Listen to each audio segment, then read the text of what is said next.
볼지어다 그가 구름을 타고 오시리라.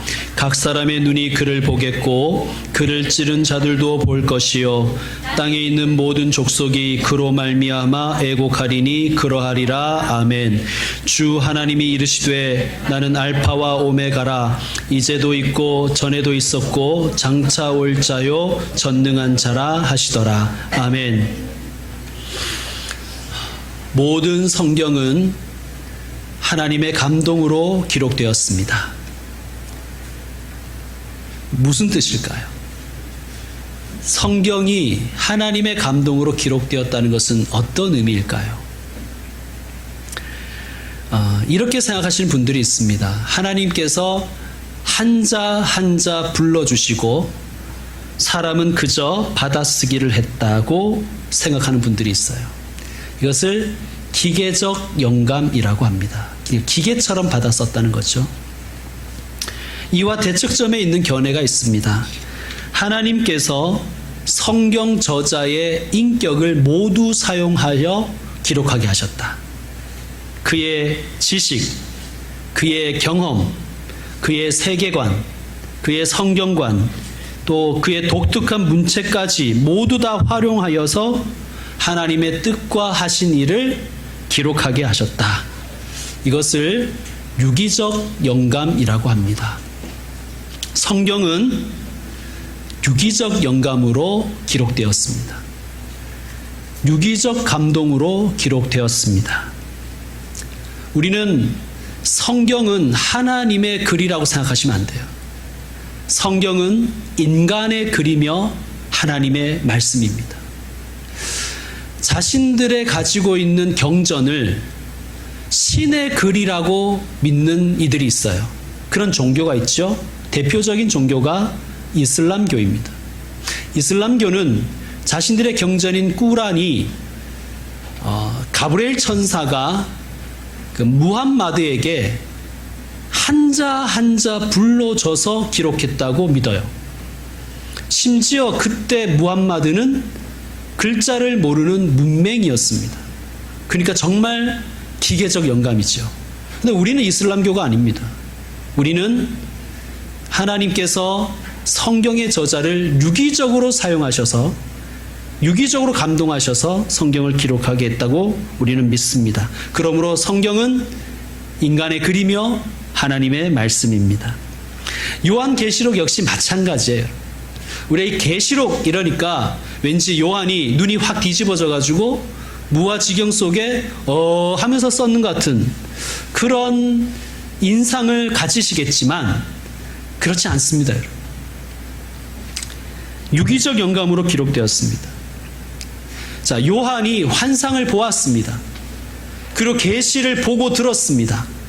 우리는 이것을 인정해야 돼요. 이것을 부정할 수는 없어요. 이것은 틀림없는 사실입니다. 요한이 환상을 보았고 계시를 보고 들었습니다. 자, 예수님께서 너가 보고 들은 것을 기록하라 그러시는 거예요. 그리고 그것을 아시아에 있는 7교회에 편지하라고 말씀하셨어요. 그 말씀에 요한이 순종하였습니다. 그래서 그의 전인격을 사용해서 그의 지식과 경험과 세계관과 성경 지식 그 모든 걸 다 사용해서 요한계시록을 기록한 거예요. 자, 우리가 이 과정에서 유기적으로 쓰는 이 과정에서 요한이 글들을 디자인했다는 것을 또한 인정해야 됩니다. 유기적으로 영감되었다는 것은요. 디자인했다는 건 뭐냐면 앞에는 무엇을 쓸지, 중간에는 뭘 쓸지, 또 결말에는 무엇을 쓸지를 글을 배치해 놓고 글을 썼다고 우리는 봐야 됩니다. 여러분, 우리도 그렇잖아요. 우리도 어떤 글을 쓸 때 개요, 얼개를 짜고 글을 쓰지 않습니까? 물론 막 써내려갈 때도 있지요. 그러나 아주 중요한 글이나 중요한 편지는 개요를 짜고 씁니다. 요한 역시 마찬가지였을 것입니다. 자, 그리고 이 과정에서 써내려가는 이 과정에서 이것도 구상했을 거예요. 어떤 부분은 계시와 예언을 직설적으로 쓰기도 하고요. 어떤 부분에 있어서는 풀어서 쓰기도 했을 것입니다. 자, 풀어서 쓰는 것 중에서는 구약의 말씀을 인용하여서 이 편지를 받아보는 사람이 잘 이해할 수 있게끔 그렇게 또한 인용하면서 쓰기도 했을 것입니다. 여러분, 이 관점을 모든 성경을 읽으실 때 잘 견지하셔야 돼요. 오늘 이 관점을 유지하시면서 오늘 말씀을 같이 묵상하도록 하겠습니다. 자, 7절을 다시 한번 보시면 볼지어다로 시작되죠. 그리고 뭐로 마치냐면 그러하리라 아멘으로 마칩니다. 7절이 그렇습니다. 이 말은 뭐냐 하면 이것은 볼지어다와 그러하리라 사이의 말씀이 인용되었다는 표시입니다. 인용되었다. 뭘 인용했을까요? 구약 말씀을 인용했다는 뜻이에요. 왜냐하면 지금 우리는 구약과 신약으로 나누지만 요한 사도가 살던 이 시대의 성경은 구약밖에 없었어요. 그러니까 성경은 구약이었어요. 그러니까 성경 말씀을 인용하였다는 뜻이에요. 그런데 어떤 말씀을 인용했냐? 다니엘서 7장 13절과 스가랴서 12장 10절의 말씀을 인용하였었다는 거예요. 제가 친절하게도 그 말씀을 주보에 수록해 두었습니다. 그러니까 오늘 요한계시록 말씀과 주보에 수록한 말씀을 서로 잘 비교하면서 읽어가면 되겠습니다. 자, 볼지어다 그가 구름을 타고 오시리라. 이 말씀은 다니엘서 7장 13절의 인용이에요. 다니엘서 7장 13절을 보시면 내가 또 밤 환상 중에 보니 인자 같은 이가 하늘 구름을 타고 와서 갔죠. 예. 이걸 인용했다는 거예요. 요한 사도가 다니엘서 말씀을 인용하였습니다. 왜 인용할까요? 이 다니엘서의 예언이 성취되었다는 것을 가르쳐 주는 거예요. 이 예언이 성취되었다. 그러면 다니엘서 7장 13절의 내용, 그 환상의 예언의 내용이 뭘까? 그걸 우리가 생각해 봐야 되겠죠. 다니엘서 7장 13절은 메시아의 승천에 관한 예언입니다.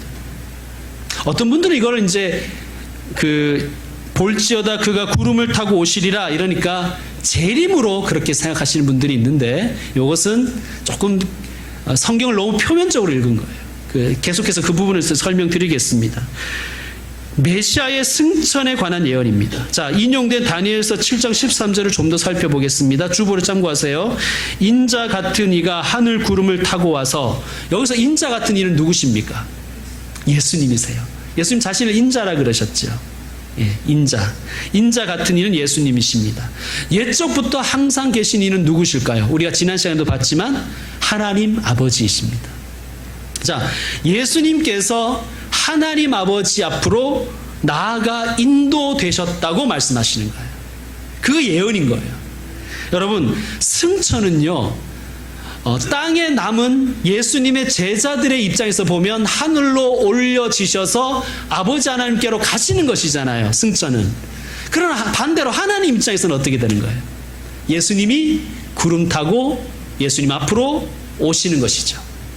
이 장면은 하나님의 관점에서 이 땅에서의 구원 사역을 다 마치시고 십자가 부활의 사역을 다 마치시고 이제 승천하셔서 하나님 아버지께로 다시 오신 예수님에 관한 예언이었습니다. 그 예언이 성취되었다는 거예요. 자, 그리고 계속해서 14절 말씀도 우리가 읽어보겠습니다. 다니엘서 7장 14절 그 주보에 있죠? 같이 한번 읽겠습니다. 시작.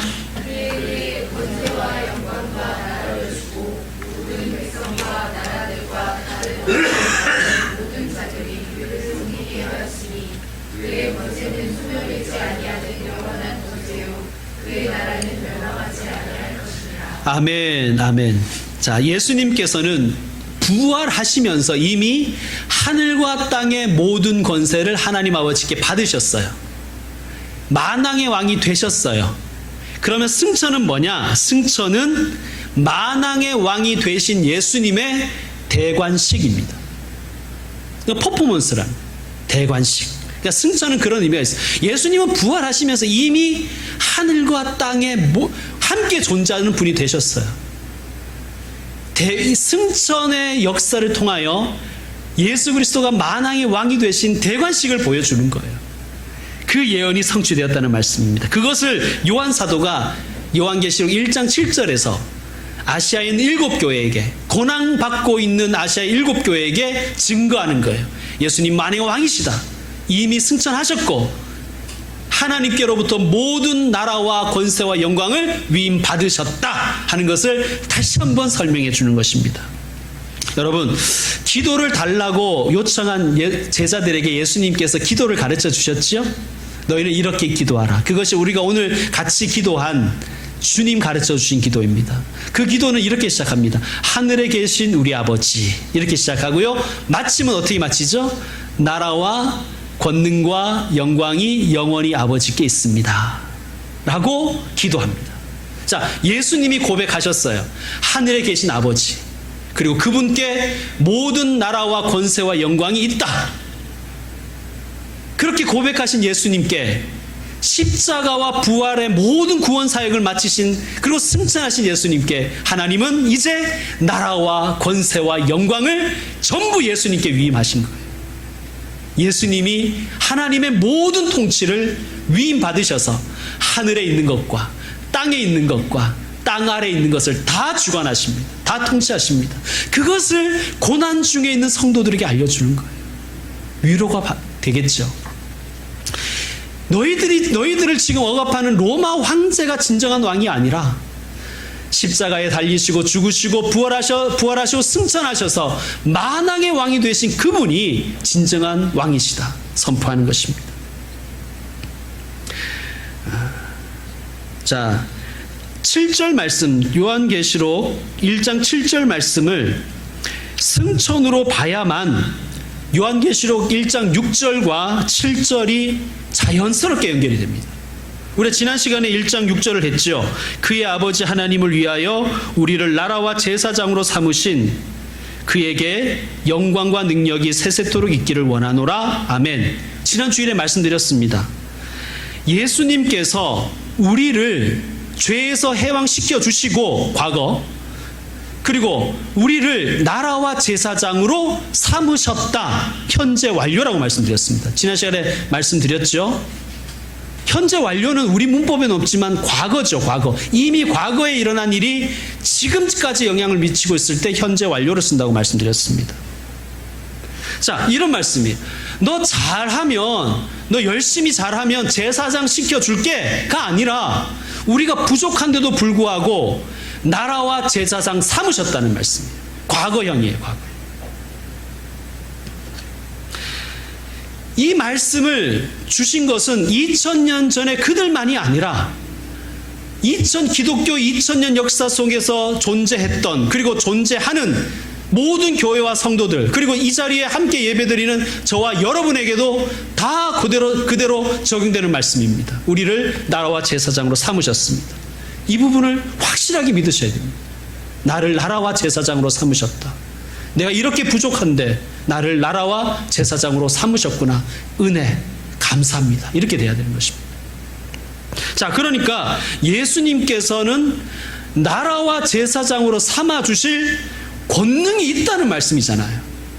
그 말씀을 7절에서 말씀하시는 거예요. 하나님께 모든 권능과 나라와 영광을 위임 받으셨기에 우리를 나라와 제사장으로 삼으실 수 있다는 말씀입니다. 자, 주보에 제가 빌립보서 2장 9절에서 11절을 같이 수록해 두었습니다. 함께 읽겠습니다. 이러므로 하나님이 그를 지극히 높여 모든 이름 위에 뛰어난 이름을 주사 하늘에 있는 자들과 땅에 있는 자들과 땅 아래에 있는 자들로 모든 무릎을 예수의 이름에 꿇게 하시고 모든 입으로 예수 그리스도를 주라 시인하여 하나님 아버지께 영광을 돌리게 하셨느니라. 아멘. 여기서 분명히 선포하고 있는 거예요. 하나님께서 예수님을 지극히 높이셔서 모든 이름 위에 뛰어난 이름을 주셨다. 그리고 하늘에 있는 자들과 땅에 있는 자들과 땅 아래에 있는 자들로 모든 무릎을 예수님의 이름 앞에 무릎 꿇게 하셨다. 모든 입으로 예수님을 주라 시인하는 것이 하나님께 영광 되게 하셨다. 그래서 예수님은 우리를 나라와 제사장으로 삼으실 수 있는 것입니다. 하나님이 그렇게 위임하셨기에. 근데 이걸 만약에 재림으로 보면 이렇게 되는, 이게 논리적으로 안 맞는 거예요. 재림으로 보면 우리를 나라와 제사장으로 삼으셨는데 권세와 나라와 영광은 재림 때 받으신다. 이게 논리적으로 안 맞는 것이죠. 그러니까 물론 요한계시록에 예수님의 재림에 관한 본문이 또 있습니다. 그건 그때 가서 설명드리고요. 오늘 요한계시록 1장 7절의 말씀은 예수 그리스도의 승천에 관한 예언이 이루어졌음을 지금 아시아 7교회에게 그리고 우리에게 선포하시는 말씀입니다. 근데 문제는 이게 오시리라가 미래형으로 되어 있어서 우리가 좀 헷갈립니다. 그가 구름을 타고 오시리라. 그렇죠? 이게 미래형이잖아요. 오실 것이다. 근데 우리말 성경은 미래 시제로 번역되어 있지만 헬라 성경을 보면, 원문인 헬라 성경을 보면 현재형으로 되어 있어요. 그가 구름을 타고 오신다. 근데 헬라어의 문법에는 아주 독특한 문법이 하나 있는데 과거의 역사적인 사건은 현재형으로 기록을 하는 거예요. 이것을 역사적 현재라 그럽니다. Historical presence. 역사적 현재라고 얘기하는 거예요. 자, 그런데 왜 그렇게 역사적인 이야기를 현재처럼 기록하느냐? 생생하게 들으라고 그렇게 하는 거예요. 예. 우리도 그렇잖아요. 어떤 이야기를 할 때 과거의 이야기를 생생하게 전달하기 위해서 현재처럼 이야기하는 것이 있잖아요. 바로 헬라어에 그런 문법이 있다는 것입니다. 그러므로 그가 구름을 타고 오신다라고 현재형으로 쓰여 있지만 이것을 과거로 해석할 수도 있고 현재로 해석할 수도 있고 심지어 미래로도 해석할 수 있습니다. 그러면 그것을 어떻게 결정하는가? 문맥을 통해서 결정해야 되는 거예요. 문맥을 통해서. 자, 다시 말씀드리지만 문맥상 볼 때 이것은 예수님의 승천에 대한 예언이 이루어졌음을 우리에게 알려주시는 것임을 우린 바로 볼 수가 있어야 될 줄로 믿습니다. 자, 여러분, 예수님의 부활과 승천은 역사적인 사실이기에 지금 요한계시로 쓰는 사도 요한은 현재형으로 쓰고 있다는 거예요. 그가 구름을 타고 오신다. 여러분, 예수님의 십자가와 부활에 그리고 그 승천을 여러분도 믿으시죠? 그것을 믿는다면 우리는 이걸 또 믿어야 됩니다. 나를 백성과 제사장 삼으셨다 하는 것을 또한 믿어야 됩니다. 예.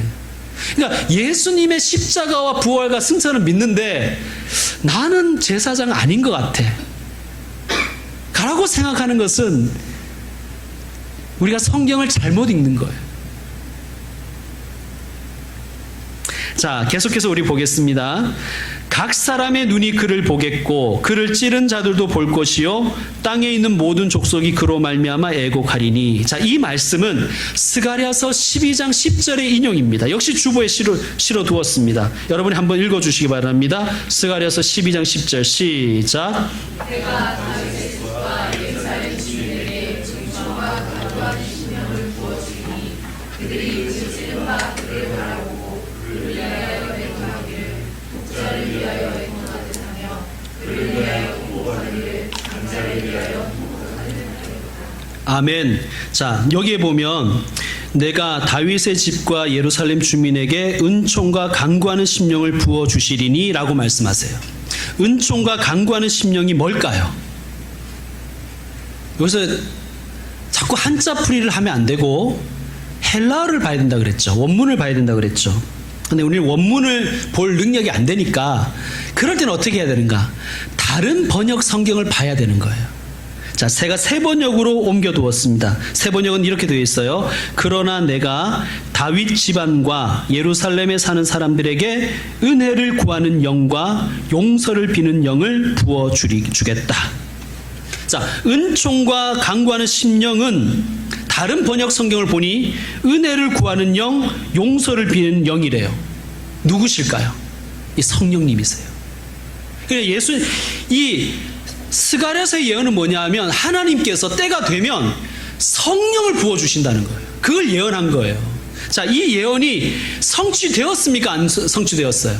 성취된 거예요. 언제? 오순절 마가의 다락방에서 120명의 문도에게 성령께서 임재하셨습니다. 자, 성령 받은 사람들은 특징이 있어요.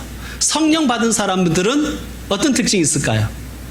방언하고 예언하고 병 고치고 하는 사람도 있겠지만 성령 받은 사람의 제일 첫 번째 표지는 뭐냐? 은혜를 구하고 용서를 비는 거예요. 누구에게? 하나님께. 성령 받은 사람은 은혜를 구하고 회개하는 영을 하나님이 부어주신다는 거예요. 누가 그렇게 했습니까? 예수님의 제자들이 그렇게 했고, 초대교회 교인들이 그렇게 했고, 기독교 2000년 역사 가운데 수많은 하나님의 사람들이 그렇게 했고, 저와 여러분도 은혜를 구하고 회개하지 않습니까? 그러면 우리는 성령 받은 것입니다.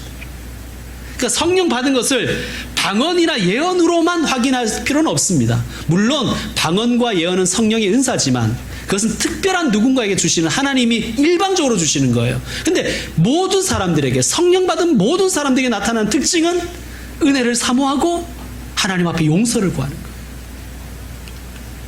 왜 용서를 구하는가? 자, 계속해서 스가랴 12장 10절 뒷부분에 그것을 세번역으로 보시면, 그러면 그들은 나 곧 그들이 찔러 죽인 그를 바라보고서 외아들을 잃고 슬피 울듯이 슬피 울며 맏아들을 잃고 슬퍼하듯이 슬퍼할 것이다 라고 말씀하고 계세요.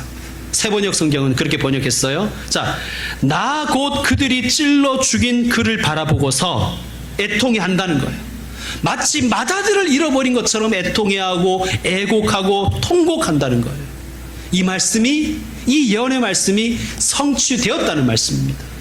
자, 그들이 찌른 바, 그는 누구일까요? 여기서 그들은 누구예요? 그들이 찔렀대요. 예수님을 찔렀답니다.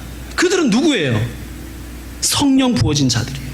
자, 이 말씀 뭐냐 하면, 성령이 임하시면 예수님을 찌른 자가 본디오 빌라도와 로마 군병이라고 생각하지 않고 나라고 생각한다는 거예요. 나라고. 내가 예수님을 찔렀구나. 예수님의 두 손과 두 발과 옆구리에 창을 찌르고 못을 박은 자는 내가 나로구나, 나. 그래서 슬피 운다는 거예요. 애통해하고 하나님께 용서를 구하고, 아, 예수님이 나를 위해서, 나를 대신해서 나 때문에 십자가에 달리셨구나, 죽으셨구나, 부활하셨구나, 승천하셨구나를 믿고 하나님 앞에 애통해야 한다는 거예요. 그래서 예수님이 말씀하셨어요. 애통하는 자는 복이 있다. 애통하는 자는 복이 있다. 성령께서 이미 임재하셔서 성령 받은 사람들을 통해서 새 이스라엘을 이루시겠다는 그 스가랴서의 예언이 성취되었음을 요한 사도는 아시아 7교회에게 전하는 거예요. 우리는 성령 받은 사람들이다. 그런데 특이하게도 스가랴서 12장 10절을 인용하면서 요한 사도는 시제를 독특하게 바꿉니다. 다 미래 시제로 바꿔요. 각 사람의 눈이 그를 보겠고, 미래 시제입니다. 그를 찌른 자들도 볼 것이요, 미래 시제예요. 땅에 있는 모든 족속이 그로 말미암아 애곡하리니, 미래 시제입니다. 무슨 말씀이에요? 계속해서 그런 사람들이 생겨날 것이다. 오순절 마가의 다락방에 모인 120명만 성령 받는 것이 아니라 초대교회도 성령 받고 기독교 2000년 역사 속에서 존재한 모든 교회도 성령 받을 것이며 저와 여러분도 성령을 받을 것을 요한계시록은 말씀하고 있는 거예요. 계속해서 성령 받는 자들이 태어날 것이다. 이것이 예언의 성취이고 실상입니다. 자, 오늘 또 계속해서 계시록 1장 8절을 보시겠습니다. 1장 8절 우리 같이 한번 읽겠습니다. 시작. 하나님이 이르시되 나는 알파와 오메가라, 이제도 있고 전에도 있었고 장차 올 자요 전능한 자라 하시더라. 아멘. 우리 한글 성경은 매우 아름다운 번역본인데 이 원문의 의미를 딱 드러내기는 조금 약한 부분이 있어요. 이걸 헬라어 원문으로 직역하면 이렇습니다. 이제도 있고 전에도 있었고 장차 올 자요 전능하신 하나님께서 이르시되 나는 알파와 오메가라. 그러니까 하나님이 직접 말씀하신 부분은 뭐라는 얘기예요? 나는 알파와 오메가라. 그리고 뒤에 있는 말씀 지금도 계시고, 이 부분은 요한이 해설한 거예요. 그러니까 요한이 요한계시록 쓰면서 디자인했다는 것을 다시 한번 말씀드리는 거예요, 여러분.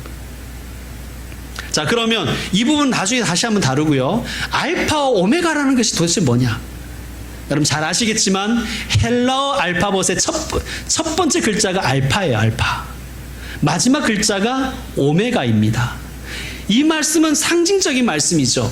역사의 시작을 하나님이 하셨고 역사의 종말과 마침도 하나님이 하신다는 말씀이시고 모든 일을 시작하시는 분도 하나님이시고 모든 일을 성취하시는 분도 하나님이시라는 것을 알파와 오메가로 표현하시는 거예요.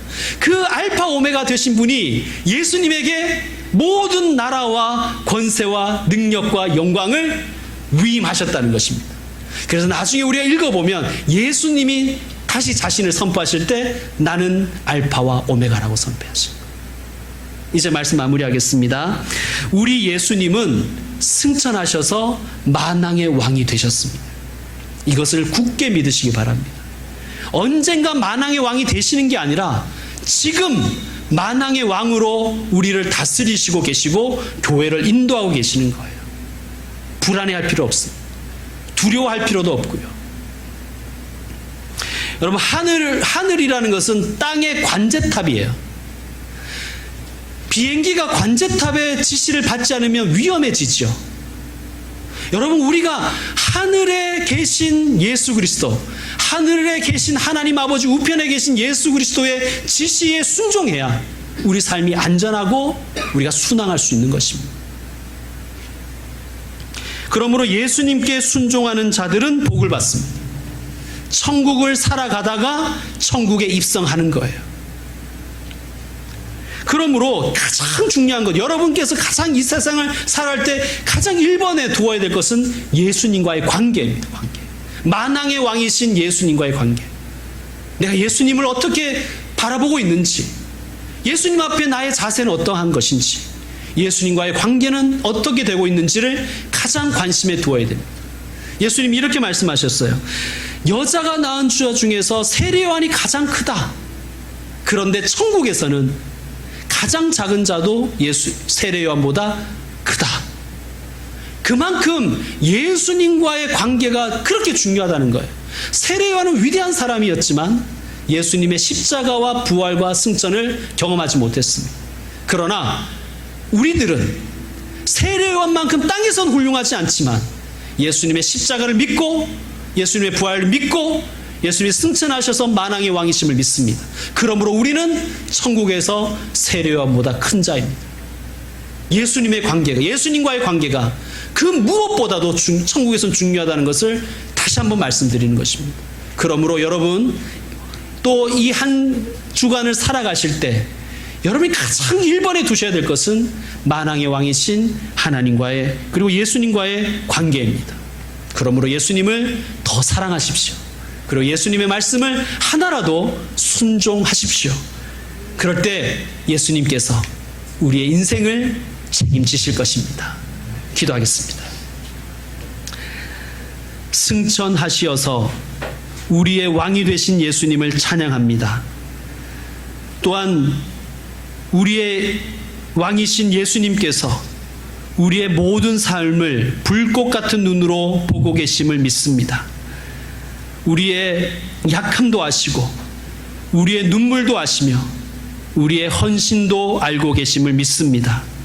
또한 만왕의 왕이신 예수님께서 우리의 기도를 들으시고 우리를 보호하시고 우리를 도우시며 인도하심 또한 믿습니다. 그러므로 만왕의 왕이신 예수님을 믿고 우리의 삶 속에 두려움 없이 담대하게 살아가는 우리가 되게 하여 주시옵소서. 예수님을 왕으로 모시고 예수님과의 관계를 가장 소중히 여기며 이 땅을 살아가게 하여 주시옵소서. 예수님의 이름으로 기도드립니다. 아멘. 주신 말씀을 기억하면서 우리 다 같이 일어나서 찬송 399장 드리도록 하겠습니다.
양들아 두려워 말아라. 주가 내 갈 길 인도하신다. 마라의 쓴물 달게 하신 주, 그 동산에서 피땀 흘리신다. 오직 믿음으로 두려움 없으리. 오직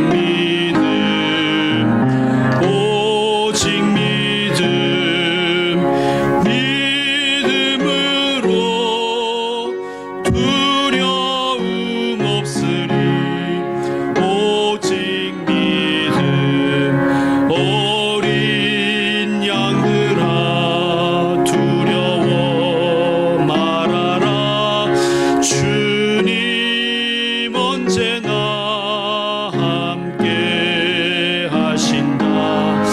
고난과 역경 환난 중에도 능력의 주님 너를 지키신다. 오직 믿음으로 두려움 없으리. 오직